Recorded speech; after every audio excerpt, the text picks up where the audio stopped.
Hi everyone, my name is Melanie Crowder and I write books for children and young adults. And today I'm going to tell you about my latest novel for teens, Audacity. Audacity is historical fiction and it's about real life events and a real living, breathing person. It's inspired by a young woman named Clara Lemlich, and I brought a picture to show you today. This is Clara. She was born and raised in the Russian Empire in the early 1900s, and she and her family experienced intense persecution for their religious beliefs. So they ended up immigrating. They ended up crossing the Atlantic, and they landed in New York City. She settled in Manhattan on the Lower East Side, and within 2 weeks of her arrival, she was at work in a garment factory, a sweatshop.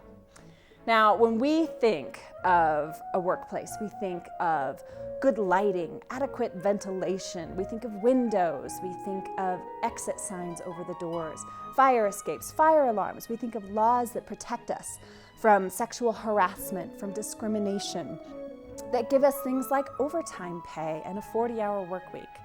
Well, when Clara arrived in her sweatshop, she didn't have any of those things.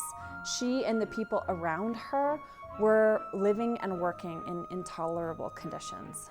Now, some of the people who had suffered religious persecution and struggled to immigrate across the Atlantic and were struggling to fit into this new society where they didn't speak the language and they didn't understand the culture. Some of them just put their heads down and they worked, even though the conditions were intolerable.